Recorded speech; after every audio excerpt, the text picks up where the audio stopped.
the client said, "Are you using AI to communicate with me? This is ridiculous. Like, let's stop working together. It can make me lose money because of it. And if you don't meet certain standard, I need to let you go." So I think like if you are a designer and you really love to design, you need to spare time to do things still manually.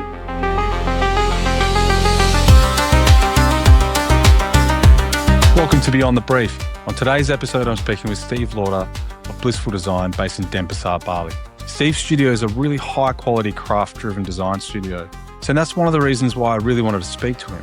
I wanted to see if AI was helping him with his output or if it was helping him in other ways grow his team.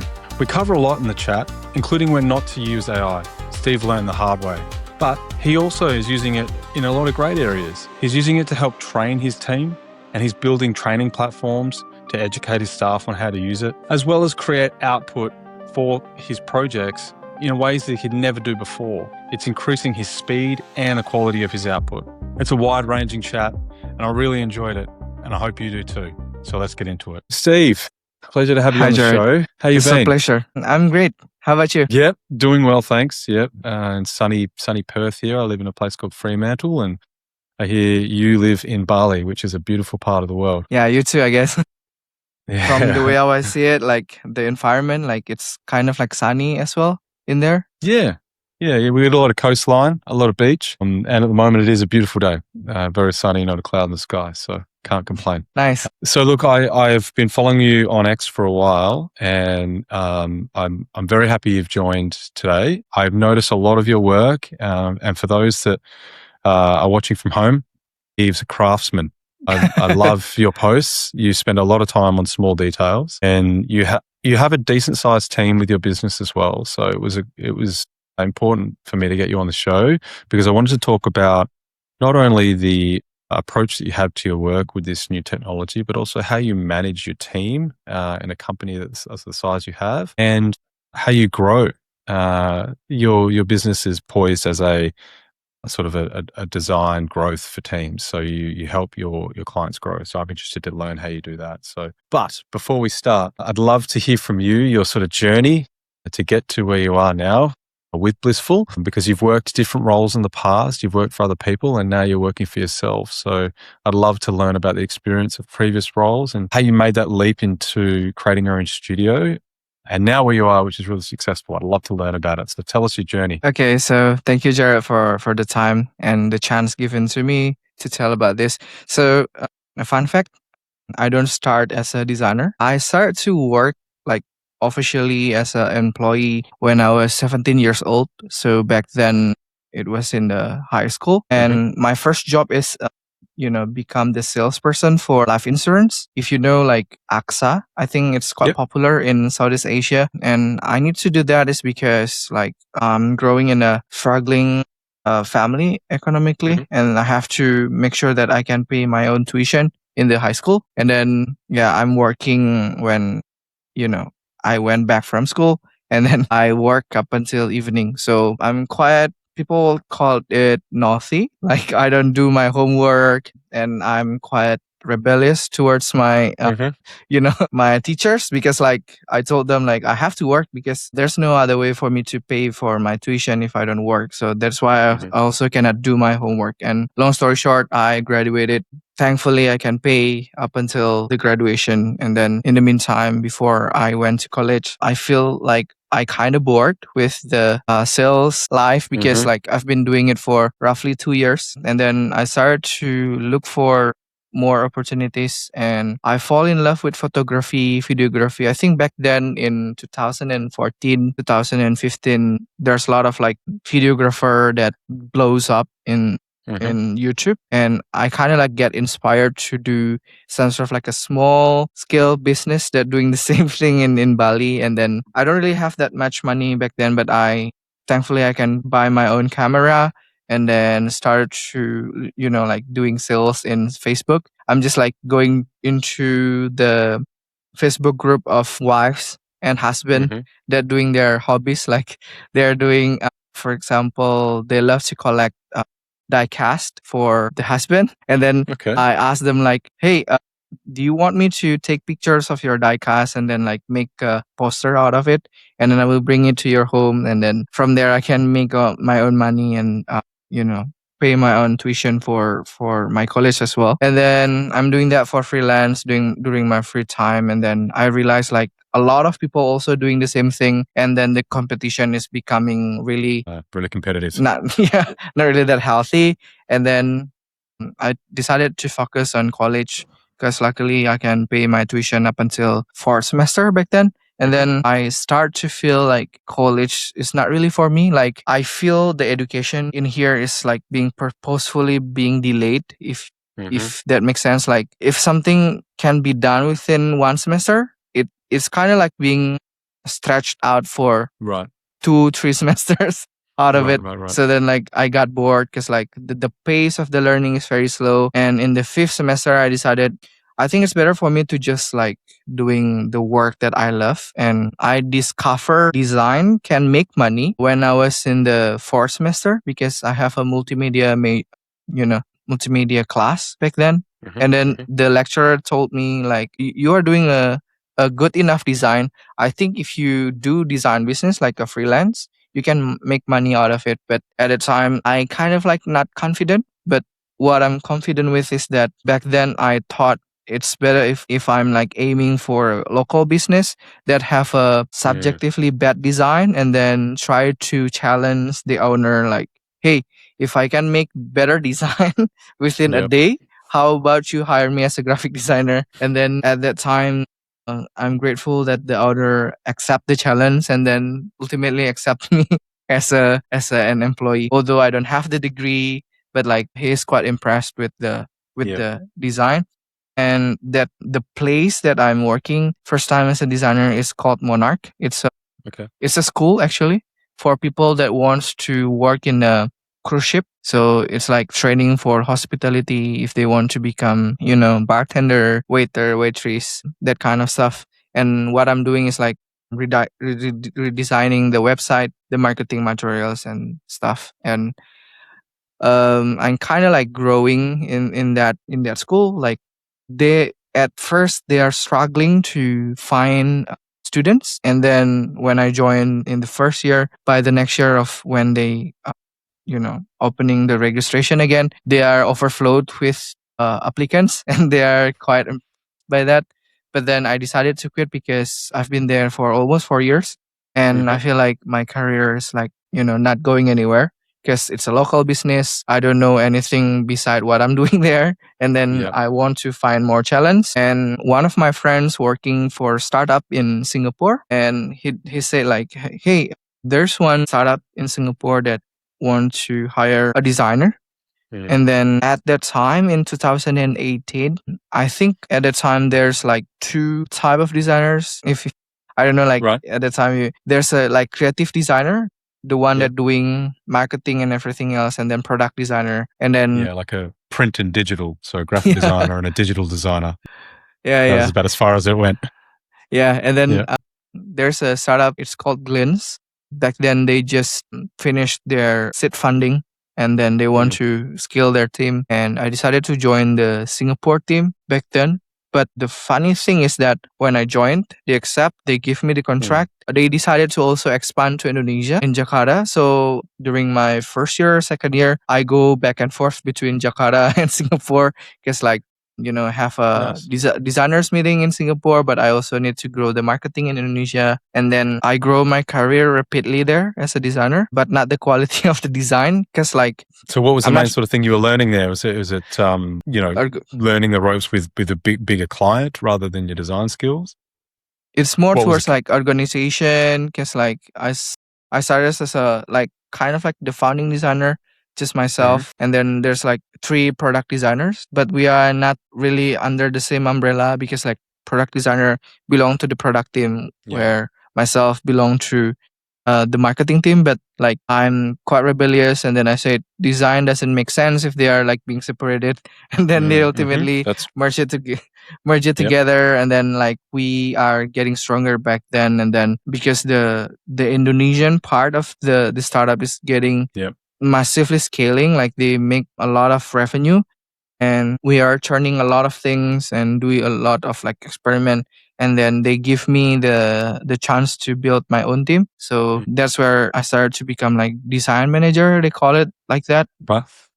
And then So just because you were hungry, you were the kind of character, it sounds to me that you're someone that really likes to get after it. You don't sit still. And so Yeah. just by showing that energy, they gave you that opportunity, right? That's Yeah, great. like Yeah. because like I easily get bored if I just like doing things over and over again without any kind of like change of pace, change of challenges, and then I ultimately grow my team up until 26 people at that time. And the team is like being divided in Indonesia, in Singapore, in Vietnam, and also Hong Kong and Thailand. And back then I started to feel also quote unquote bored because of the bureaucracy, because I've been in the startup from seed funding up until series D. They magically able to raise fund in the middle of COVID, because like a lot of startups collapsed. Challenging. Yeah, like they cannot find funding, but like I'm grateful clients can find the funding back then. And then like few months after they raised fund, I ultimately decided to quit. And a lot of people questioning my decision because like, hey, it's very difficult to find job during COVID, blah blah blah. But like, so what was pulling you towards that decision? Because that's a big jump, and a lot of people I speak to wouldn't do that. They take sort of career security with a nice stable job, and I've been through it as well. I know the feeling. So, what was the factor that where you said, you know what, I think I've got enough experience. I think I can make this work. What made you take that leap? Yeah, that's a great question. So I think the first one is like, I think financial security. Back then, like I have like enough saving for me to be able to not to work hypothetically for 2 years if I live just like in a normal pace, not like spending too much. And then does your locality help there as well? Because I mean, obviously you live in Denpasar, so is your cost of living was a lot lower than let's say you live in Singapore. Yeah. So you were earning half decent money there, and you were just sort of saving a lot of that. Yeah, correct. Yeah, great. Yeah, good on you.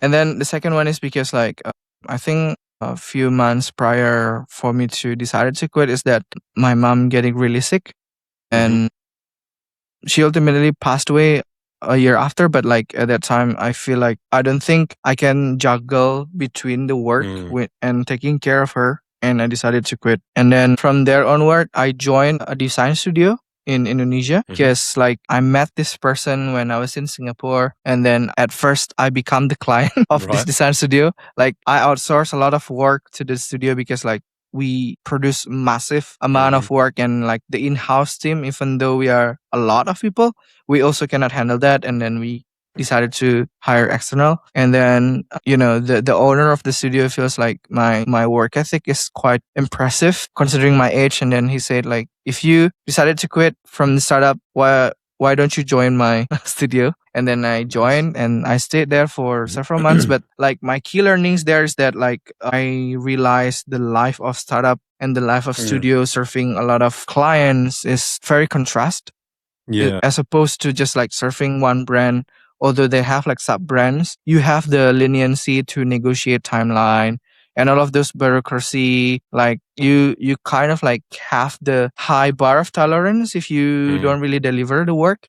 But in the studio, like you need to always deliver on the certain amount of like budgets quality and time frames. Yeah, whether you are So sick. Yeah, it's there's pros and cons for each one, right? So if you're working on a startup, you have focus and you can spend the time going deep and solving the problems. But ultimately, you need growth. So it's all about what the user need is. But then working in an agency, it's fast paced. The benefit is you get to see all these different problems. So if you can work on a lot of different work, and it's quite fulfilling in that sense. But also the budgets are tight and the time frames are often tighter. So it's a very, very fast-paced environment. It's hard. So you did that for a little bit and you enjoyed it, but then ultimately decided to go out on your own. I'm not there yet. So back then is that when in the studio itself, like my mom passed away, and then I got hit pretty heavily back then. And then I decided like I don't want to work for, I don't know how long it will be, but like the founder understand the situation, and then he let me go for the sake of like I kind of like in the state of like I don't know what to do anymore, because back then my main motivation is that I want to make my mom happy. Like that's like the North Star for me. Yep. And then when she passed away, I don't really know what else I want to do because like I'm very laser focused to do that because personally I want to like prove myself as the only son, like, hey, this is your son. I want to make I can do sure this. that you are proud of me. But like she doesn't able to stay with us longer than I expected. And then I kind of like stay in that kind of like limbo state. Like I'm not sure like you can relate if you have ever faced that kind of situation, but like I have, yeah.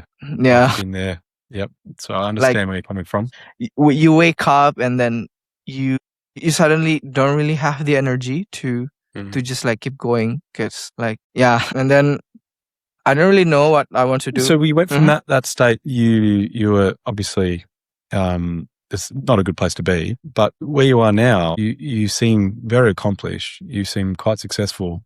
So how did I don't call you me that. how did you find that spark, and how did you grow your current studio? Yeah, that's a great question. So this is the pivotal moment I think in my career because back then after like 4 months I'm not working. There's a CEO from a creative studio in Singapore reach out to me and then said that he want to hire a technical PM. So a PM that can do PM like managing things, but also can do design and also can do code a little bit on the front end part. And then at a time I was kind of like not really deciding, but I said simply to him no because like I'm not ready to jump back in to work again because I explained my personal situation and then he said I feel it's kind of surprising because he is very empathetic. His name is Jeffrey Nitstadt, so he's a Dutch. Shout out to Jeffrey. And then he made a couple of business in Indonesia and also Singapore. And then he said, I'm sorry for your loss. And he said a lot of like positive things. And he said, if you don't mind, would you mind to jump on a call for an hour? Let's just talk about this. And then usually when I reject people, they just like, they disappear like without any reply. But this guy, he spent his time to just listen to my personal things, which is, I would say like 1 in a million. And up until today, like I feel really grateful because of him. And then he's like in the call itself, like I explain my struggle, my aspiration, and a lot of stuff. I share my burden because like back then I'm really like, closing myself. I'm not reaching out to my friends. I'm just alienated myself from the society. But then like Jeff kind of like pulled me out from those state kind of like in the call. And then he said like, what you want to do in your life? I want to make my own business, but I don't know where to start. And then he said like, okay, how about this? If you join me as a technical PM, I will mentor you to make the business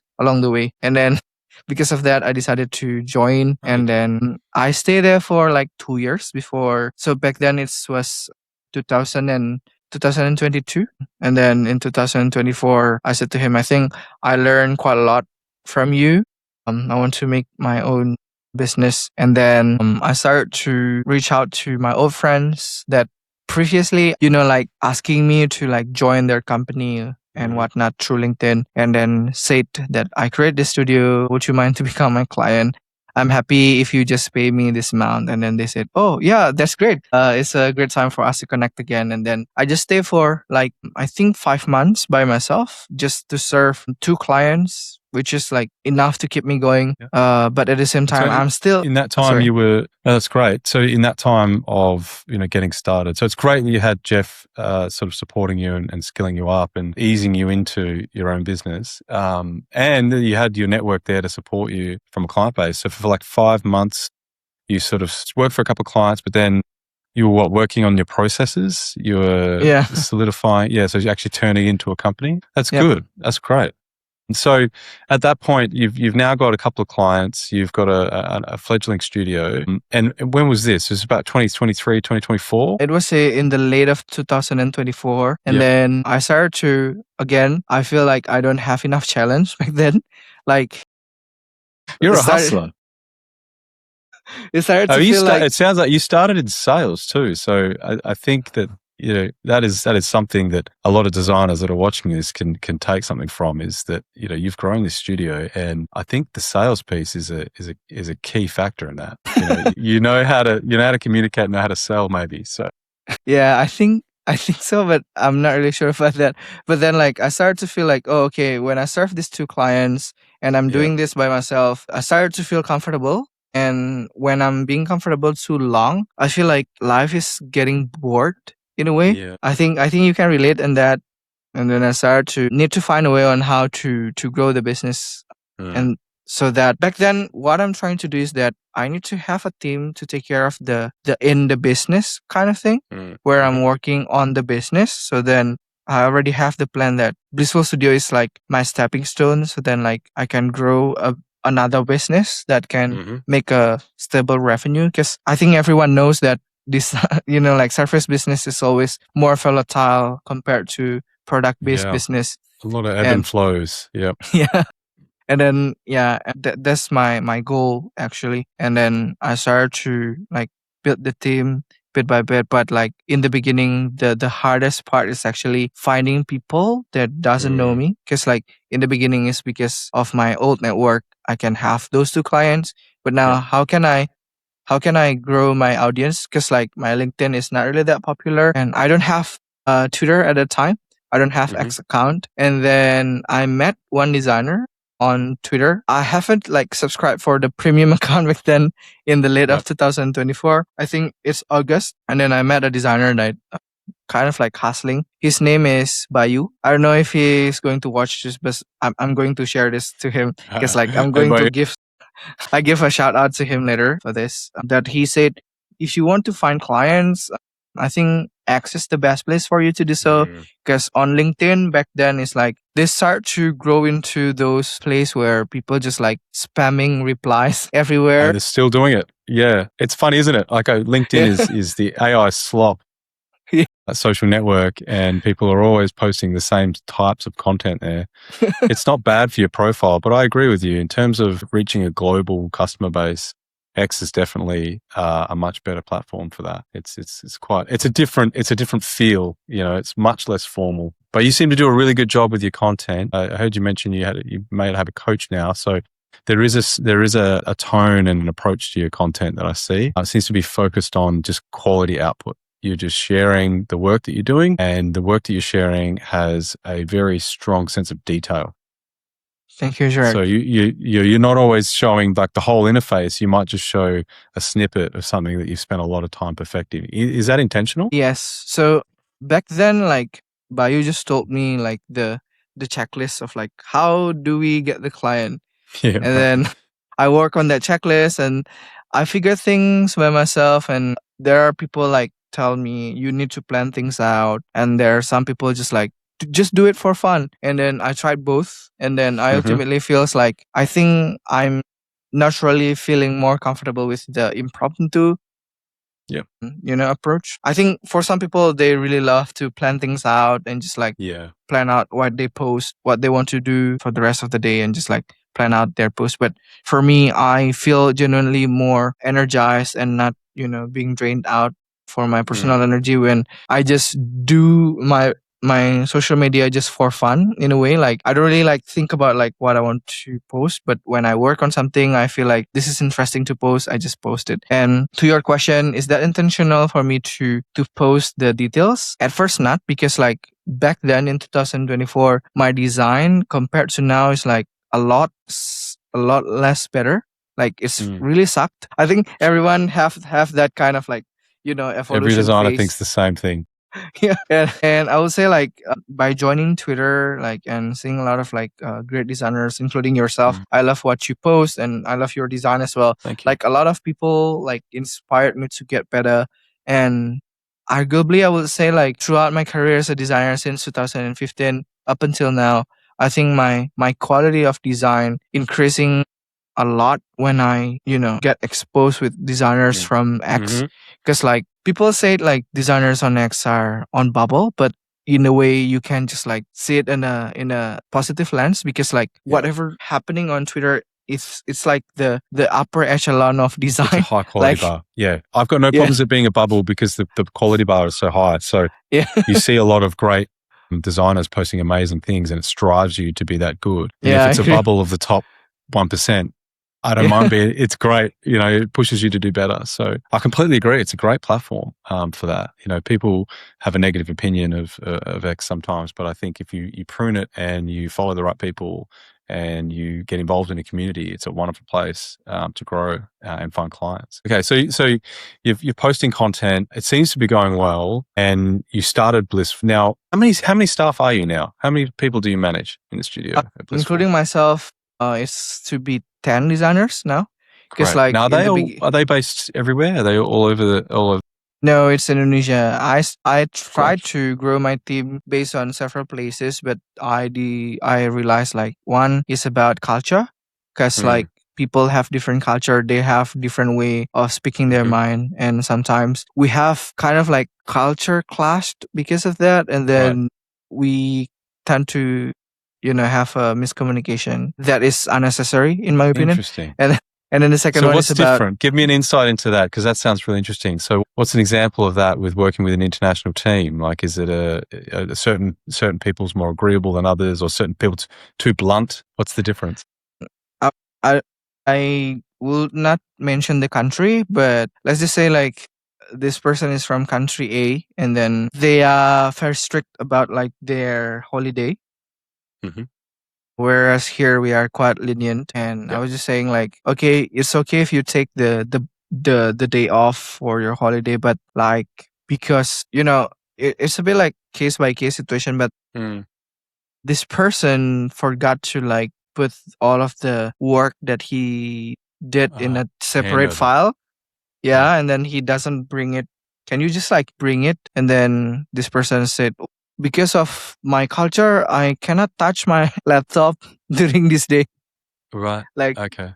Right. And so you're stuck then. You're left stuck. Yeah. And then I have to need explain... a handover, right? You need, that's fine. You of course, you expect people's, time to have breaks and stuff, but you that's great. But if you need to pick it up, you need everything. Okay. So you found that quite difficult, of various examples, I suppose, over the years. Yeah. And now you just focus that's kind on of like Indonesian time. ticked me like, oh, okay, I think it's better for me to just like build my team locally, because I know what to expect, because like I understand like the culture and the nuances of like how people will perceive certain things, whereas when I work with other people...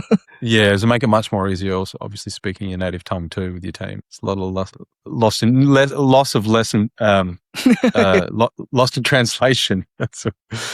Yeah. Okay, that's great. So now you've got a studio, you've got this decent sized team. So let's talk about, I'm interested to know how you're utilizing AI across your team, and whether it be operational improvement, design improvements, because you strike me as more of a design studio, and you've got a very broad experience, but I'm interested to know if you're using this technology to build for your clients as well, create the actual products. And the thing that struck me most about the studio is that you're focused on client growth. So you're working with startups and you're helping them grow. And I understand that now from your background, for your previous startup that you worked at, and your sales background, that's probably built into your personality. But how are you actually doing that, and is AI helping? Okay, so I think it's kind of like at the beginning, if you allow me to explain like how I experiment in the first place. I think get into the boat of like how other founders also getting obsessed in the first place. Like, I want to automate everything. I need to make this become something that I don't need to touch again whatsoever. And then I started to make automation, blah, blah, blah. And then integrate that to Slack, because like my primary communication channel is Slack. And then I started to feel like, so long story short, like I try to make AI to communicate to my clients on my behalf. And then like dangerous. And then I keep like trying to make the AI better, because like sometimes the AI respond in a way like, oh my God, why you send that? Exactly. I need to not delete very that. Good at the moment. Yep. And then the funny thing is that it happened when I'm sleeping, because like we expect that we are able to communicate like almost 24/7, right? But then the AI give unexpected replies when I'm sleeping, and when I wake up, I look at the conversation and then like what is happening here? And then I have to jump on a call with the client and explain like, look, I'm sorry with all of the thing, because like, long story short, the conversation getting in a loop. It's just like when you talk to Claude and Claude doesn't understand what you are trying to say. And so they're getting frustrated. So the customer experience is what is Steve saying? What I've told him 7 times and he keeps, yeah. And then the client said, "Are you using AI to communicate with me? This is ridiculous. Like, let's stop Yeah. working together from now on." And then like I apologize, but ultimately like the client have to let go because like the client feels really pissed off because of that. And then Yeah. I decided I think I need to tone down the usage of AI because like it can make me lose money because of it. Because like being too Yes. obsessed to automate everything is also have a backlash on its own. And then I decided, and it's the human element, right? Like you yeah, can't, if you're a service-based business, you're dealing with customers. I guess you've learned it the hard way, but yeah, you can't, unless you explicitly you told the client, I have a bot here that you can ask questions when I'm asleep and it'll do its best. But otherwise, it's a trust issue. The client Yeah. feels that you're being distrustful or you're automating away everything. So then they think, what am I paying for? What? It's Yeah. hard. And it's not very good at that yet, I would say. Like, yeah, you work with Claude and the way it speaks is, I wouldn't put that in front of a client ever. It's just not great. Okay, so you learn your lesson, and you stop doing that. And so where else have you been experimenting with? I also do, obviously, like I try to build my website with AI as well to an extent, but like the final touch, I do the manual tweaking. And then also based on my experience, because communication is also non-negotiable now, like Yep. I have to do it manually. And then I also produce the invoice with AI because like that's What, sorry? Invoice. Oh, invoices. Yeah. Yeah. Gotcha. Yep. Yeah, I produced that with AI, and it's really time saver. Like it automatically generate the invoice without myself need to do that manually. And then for the email, because it's also correlated towards communication, I also do that manually. And one of my clients also said like, I know that you wrote this yourself because it has a grammatical error. So like people now embrace fault because Yes. Yeah. they kind of suspect when it's really perfect, it must be AI. Yeah, I did. I wrote an article about something like this. I wanted to understand whether or not AI generated content converted well. And it turns out that it doesn't really, but because it can produce so much more of it, your conversion rate's lower, but it's a volume game and you get results that way. But what was interesting was that the personal anecdotes of failure convert really high. So on LinkedIn, when you see people saying, I spent all this money and they lost all this money, and that's just like a strategic play. Yeah. So the faults work, right? And if you don't, no MDASs and a few spelling errors, you train your agent to make typos. And I also use AI to studying the client background and A lot of everything. research. Doing research, either like business research, UX research, and then I also run the agent to, if it's possible, if I get a client and then work on the product, and then I can just like run the agent to analyze the product by themselves by running the agent through browser, so they can just like do the experiment through the staging. I purposefully ask the client to give me a sandbox environment where if I do oopsie or like any mistakes, it doesn't bring any disadvantages for them. And I do the same. Quest, no ability to push to production. I don't want to touch that. Yeah. Okay. So you are building with the tools as well. You're not just designing. Is that right? Yeah. Okay. Yeah. Correct. That's great. And so, do you have a development background, or are you employing people to help with that, or are you just solely relying on agentic? That's a great question. So my background is actually computer science. So my colleagues is actually learn about how to make software. And then, I don't really liked it personally when I have to wrote the code myself back then. Because like manual coding, I can do it, but like, compared to just like jumping on a canvas and make the interface, you see the result immediately. But in code, like you just see a bunch of like code lines, and then when you back then before AI, is like you run it, and then the result is pretty distant from what you expected. It's like you getting frustrated, and then you have to open so much time. There's a lot of time.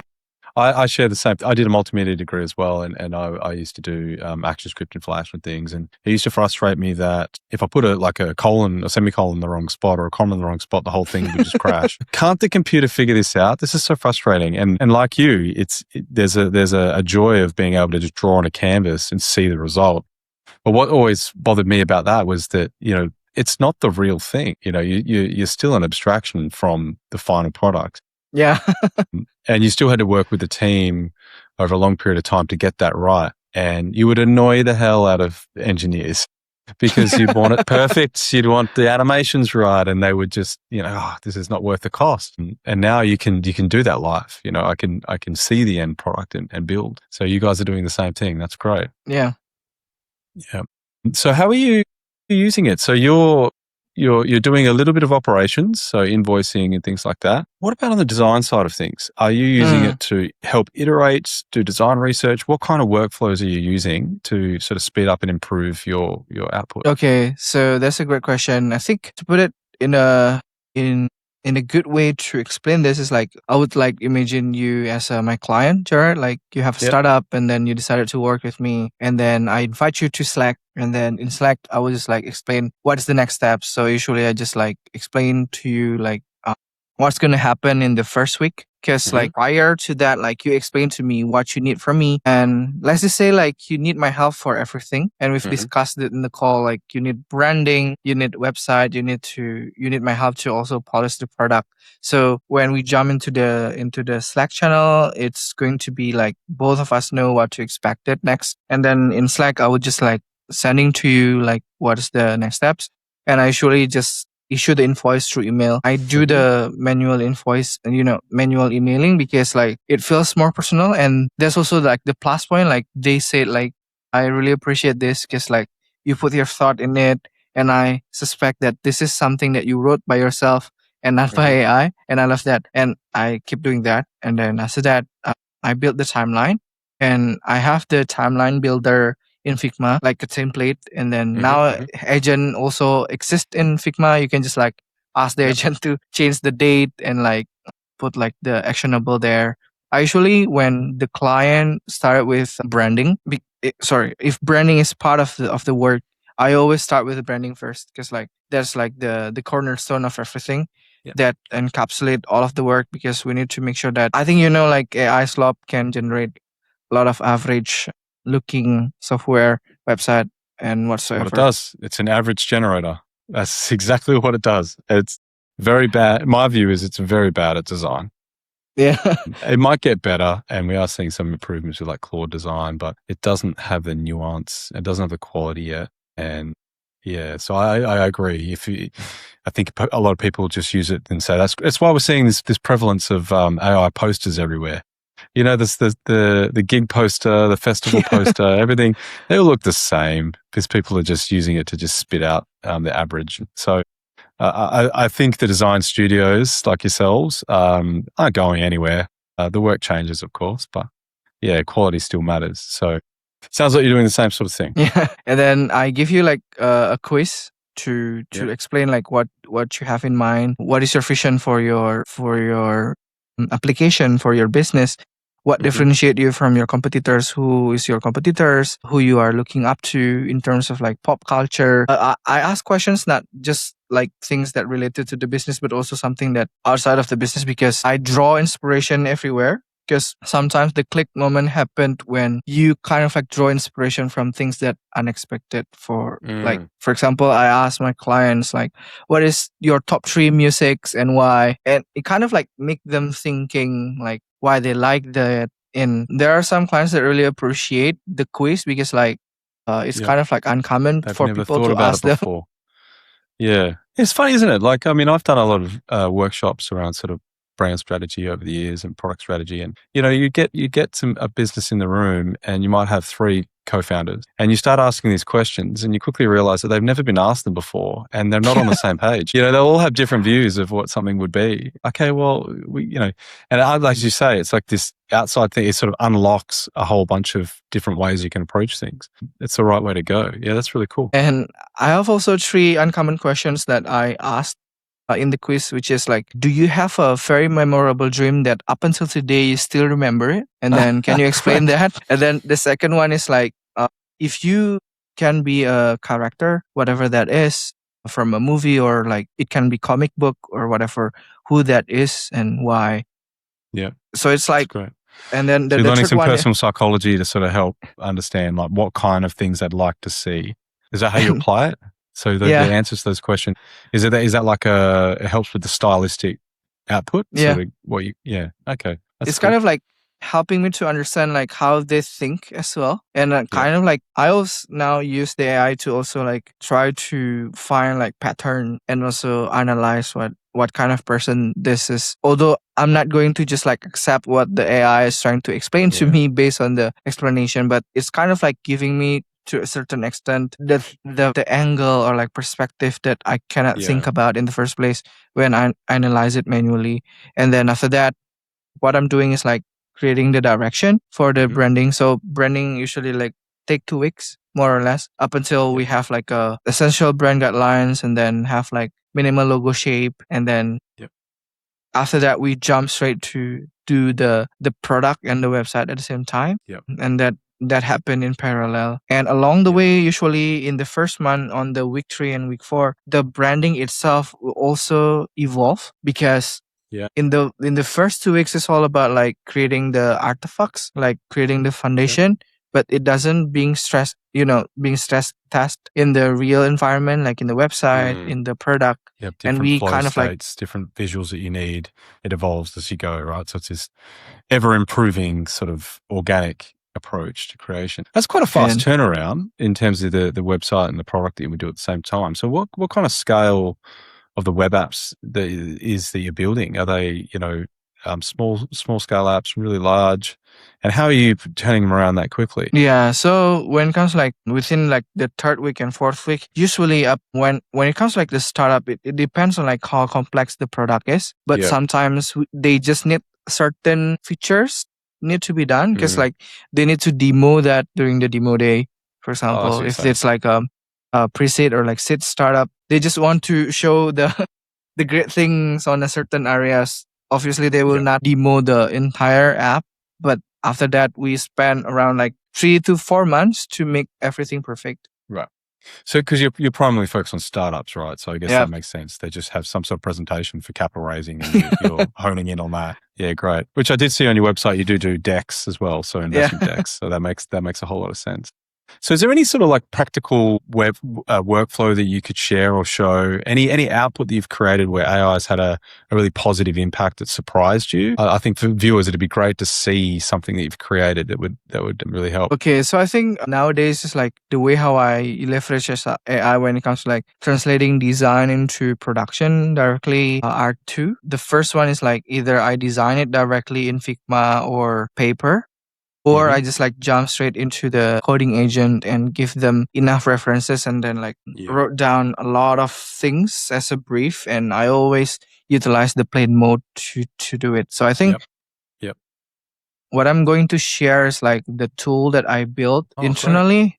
So I think Amazing. that's something that I would like to share now, if you give me time Yeah. to. That's okay. Yeah. Well, and whilst you're finding it, yeah. So this is something that I am noticing a lot with design studios is that I do the same. I've built my own, and you operationally are building your own software to run things and support you. I see a lot of designers doing this on X, and it Yeah. just makes so much sense because you almost don't even need Figma anymore for this type of work. Yep. I do actually quite like Figma, and I think it's a great tool, especially at scale. But if you just need something to support you in whatever you need, just to work directly with the agent, whether it be Codex or Claude, or even if you use a cursor.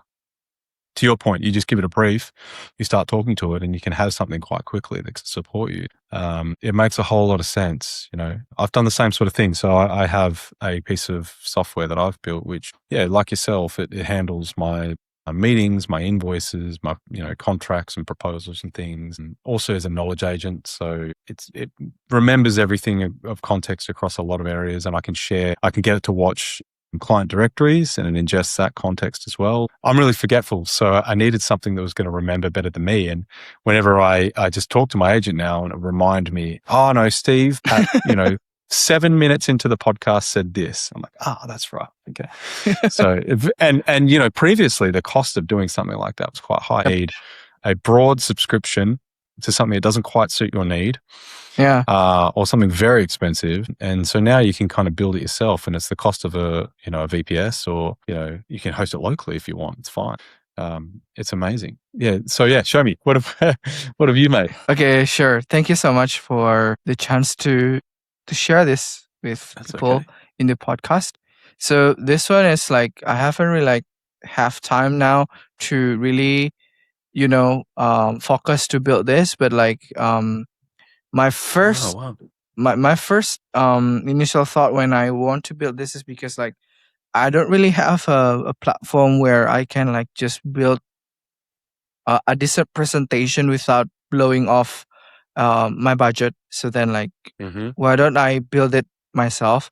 So, um, at first, the feature that this app has is just like this Shader Studio. So Yeah. what it does in the beginning is like just making this reveal Oh wow. animation, and It's like a then hero state, a scroll. So this is a tool to help you experiment with yeah, shaders and client effects and things. So it's like yeah, an it holds your artifacts from work that you've been. yeah. Oh wow. Okay. And then like you can like select where the deform is going Oh, to be. that's so cool. It could be also from direction like this from. Incredible. And then And I so decided sorry, go I ahead. was just going to say, like, previous, right? If you had that vision in your head and you wanted to get it made, you would go to an engineer with the vision and you say, "No, it's got to be like this, and it has to come out Yeah. from here." And they'll say, "Oh, I don't Yeah. really know how to do that," and they spend weeks browsing and building something. And how long Yeah. did this take you to produce?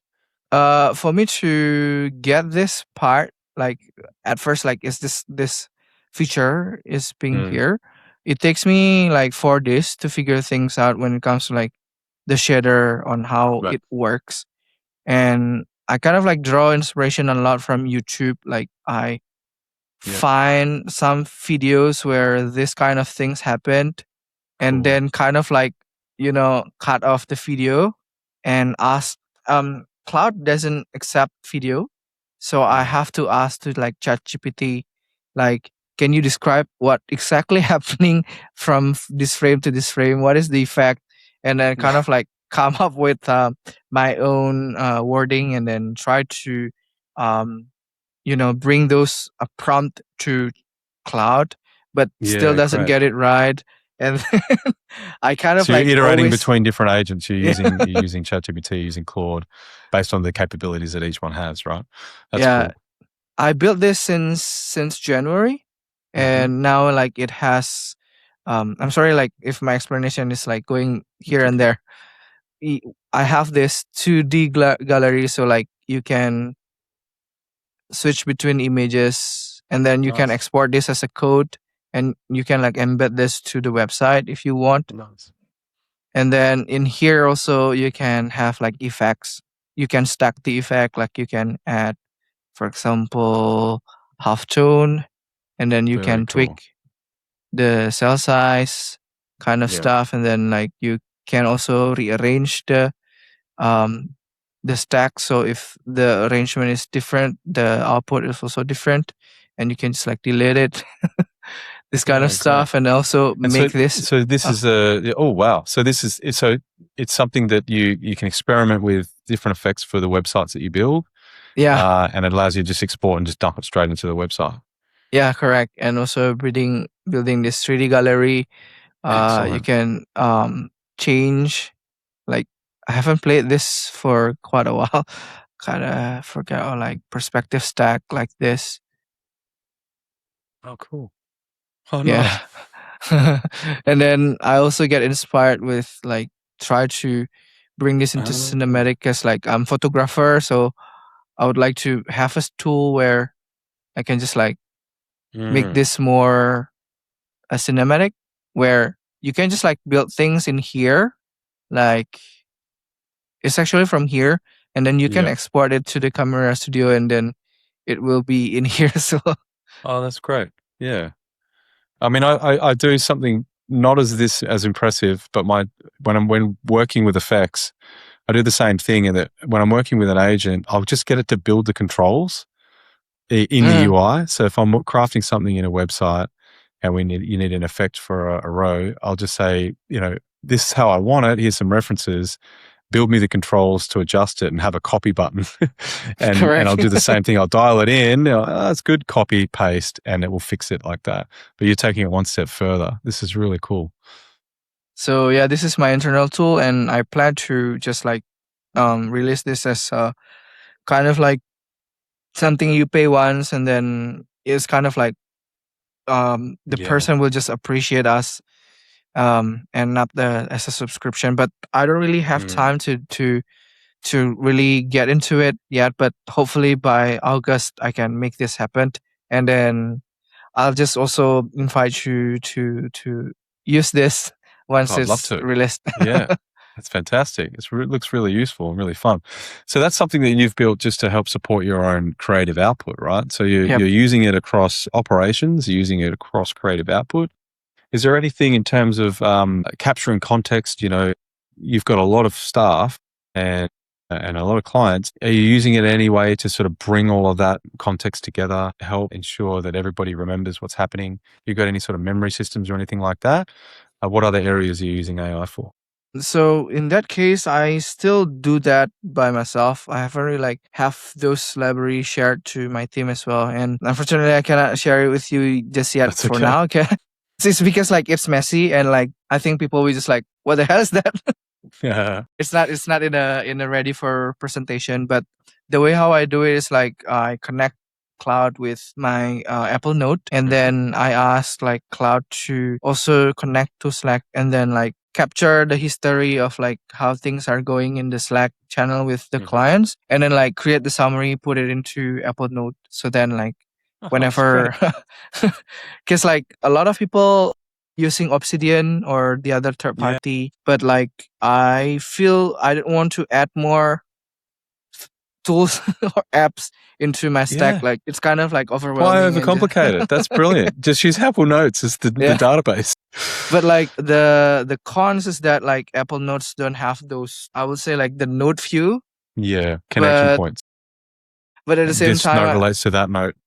But at the same time, I was just like thinking like, let just Cloud remember everything for me. So then whenever I need to remember something, and like when the client asks, do you know about this? What is this? I just screen capture it, put it into Cloud, and then like, try to find things in the Apple Note that relevant to this, and help me to create the diplomatic answer.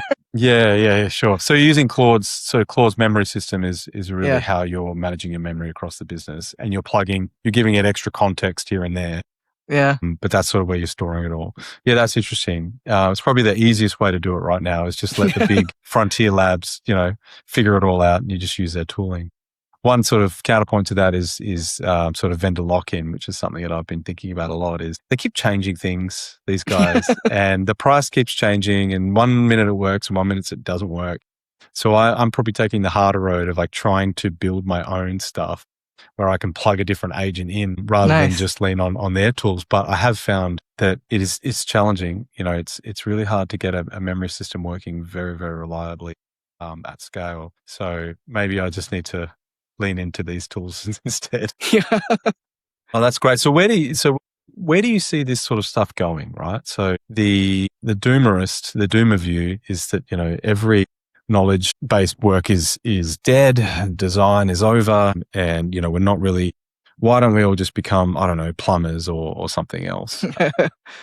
Based on your experimentation with the tooling, where do you see it going from a design standpoint, and are designers safe? I think I would say like I'm quite optimistic in terms of like how things are going moving forward, unless I think the caveat is that if AI can become like real AGI, can really think by themselves, like they are becoming human to a certain extent, that's where I think we need to become really worried. But at this point, I think human is still the pilot, where AI is just the tool set that we have, that depending on who is using it, it's kind of like become the leverage. So like human being is always one, and the tool always create the leverage. So for example, like Figma can bring your value by 5, like 1 by 5 is like 5, and then AI is like 500 or like 5,000, depending on how you use it. And the way I see it is like AI is our accelerator in everything. It helps us to fail faster, so we learn faster as well. It also helps us to discover things that will take us weeks or even months to understand. But I think the caveat also is that if we rely too much on AI, indirectly we'll also become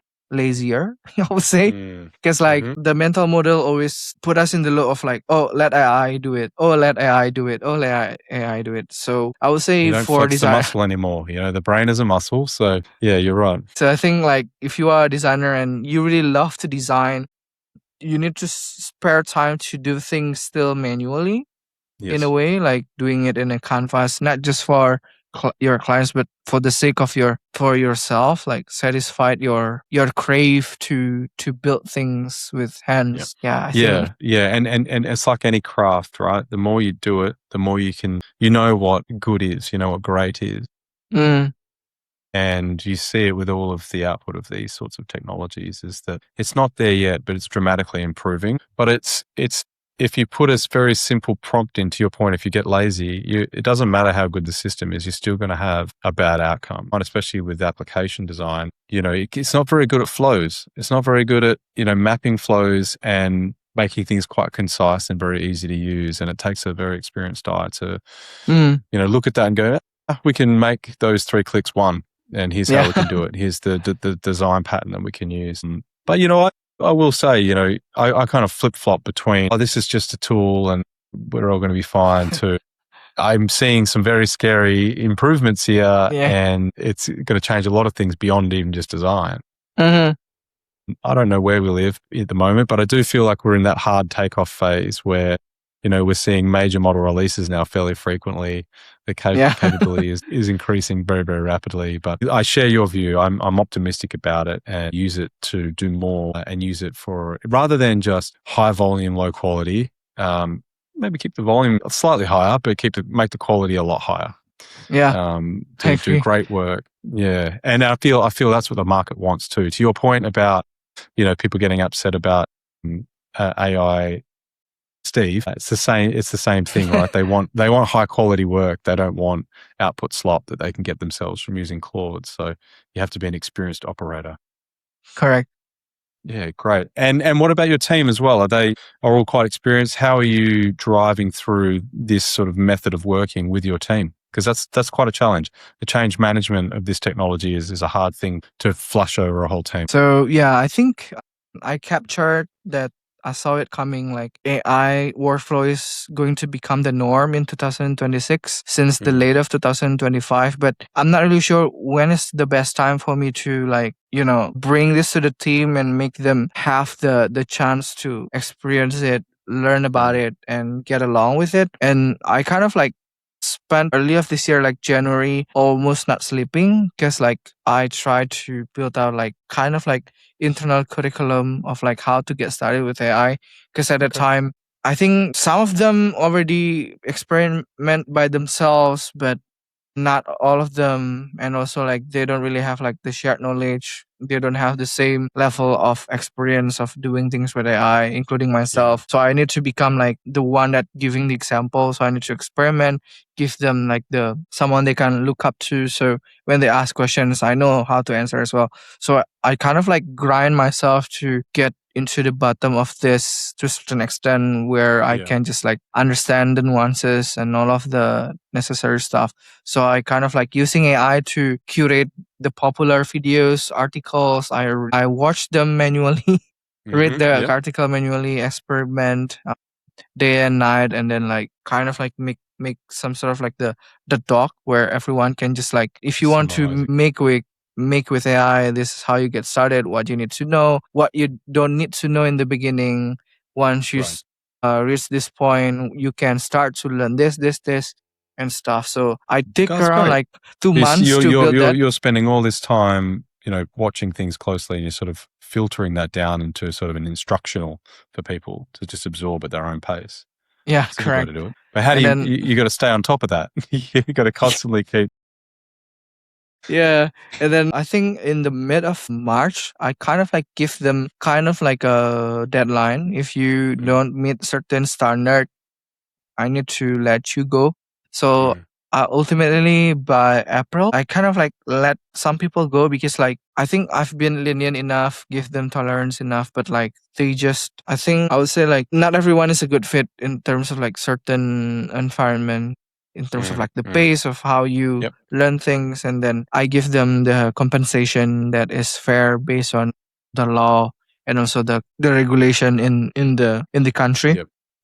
And they just like need to find another place or like do things that they enjoy based on their own terms, because Yep. like apparently we are not a good fit anymore, because it's either we kind of like do the filtering or it's just going to burn the whole ship altogether. It's very hard, isn't it? And I'm sure Yeah. there's a lot of other agency owners facing this challenge at the moment. Is you want to keep every single staff member. You know, you're providing for their families, or you're giving them a career, but the market doesn't wait. Your customers don't wait. And you have to move, you're forced into this direction because, you know, costs change, output quality expectations change, and you have to adapt. And you want to give people the chance to do that because, you know, you don't want to let anyone go. But some people don't want to change. Correct. And you said, well, you're kind of forced, right? Yeah. It's a very challenging thing as a business owner. And I would imagine that, you know, I see this, you know, and a lot of people are frustrated at company owners and whatnot, but, you know, you're trying to do the same thing. You're trying to survive, you know, so you have to move this way. It's really hard, is all I can say. I understand your concern, but it sounds like you're doing it the right way. You're spending a lot of your own time creating tools to help people learn and adapt. Are you still using that? Is that still built? Are you Yeah. still keeping it up to date? Yeah. Yeah, and I Great. kind of like connected with AI. So the way how I do it is like I tell Cloud like, oh, I learned this, I found this articles, I found this video interesting, put it into the curriculum, and then like AI can just Yeah. like put it together nicely without me doing it manually, which is going to be worse than what Yeah. AI can do. That's saying something. Yeah. Not everything though. Only certain things at the moment. Yeah, great. And that's how it's been well received by your team. So they're learning a lot. Yeah, so Yeah. I kind of like give them the push as well, because like as the one that led the team, like I need to become someone that also know when I have to be soft and also hard at the same time, when I have to do the bad cop and also the good cop kind of thing. Put the hat on. Yeah. Okay. All right. Well, look, you've got a great team. It looks, and the quality of the work speaks for itself. Thank you. Thank you for sharing everything that you have today. I think I've loved it, and I think viewers will too. And very cool to see the experimentation you're doing. I just want to end with one question. And is there anything that you would share with budding designers? Think back to before you started Blissful. Anything you'd share with them now about lessons you've learned about how to grow your own business and how they can use AI to help them do so? Okay, so if I imagine myself getting started now and not before, and if you decided that you want to build your own studio, I think you need really to think about what is your end goal to be before you start the business. Because like your end goal probably doesn't need you to make it as a studio. Maybe you need just become a freelance to do it. All thanks to AI as well. So you need to figure out like what you want to do with yourself, what you want to achieve with design. And I would say my biggest learning is that I'm not rich. I don't really like that successful yet, but I realized like by the time that you make certain amount of money, it doesn't equate to like growing of happiness at the same time. I would say like the graph is that you should hit this point and then like your happiness change incrementally, where even though like you have more, your happiness is not that much increasing, in my opinion. Because ultimately, in order for you to be able to enjoy the money is just like a tool, in my opinion, is that you need to have time to really enjoying it. And when you make certain amount of money, at the same time you also need to sacrifice yourself a lot more to a certain extent. You need to maintain certain lifestyle, so it gives you more stress as well. So I don't know. I would Absolutely. I would say like you need to understand what you want. My advice is that don't aim for specific amount of money, because when you reach that, you will always aim for more. Like, Mm. for example, if you want 1 million USD, once you reach that, you will You go always for have the 10. temptation to Yeah. 10. Once you reach 10, you need Yeah. more, but be more So the advice is clear. lifestyle goal potentially, like how much time do you want with your kids, or how Yeah. many holidays a year do you want, or things like that, or how many hours a day do you actually want to be working? So Yeah. optimize your studio to that kind of outcome rather than just money. Correct. Yeah, that's a That's great way good. to put it. It's good advice. It's really good advice. All right, great. Well, look, thanks so much for your time again. I really appreciate it. And we'll leave it there. And I hope to see you soon one day. I Sure. love going to Bali, and maybe next time I'm in town, I can hit you up. Yes, sure. Love to All meet you right. as well, man. Looking forward Thanks to. so much. Cheers. Cheers.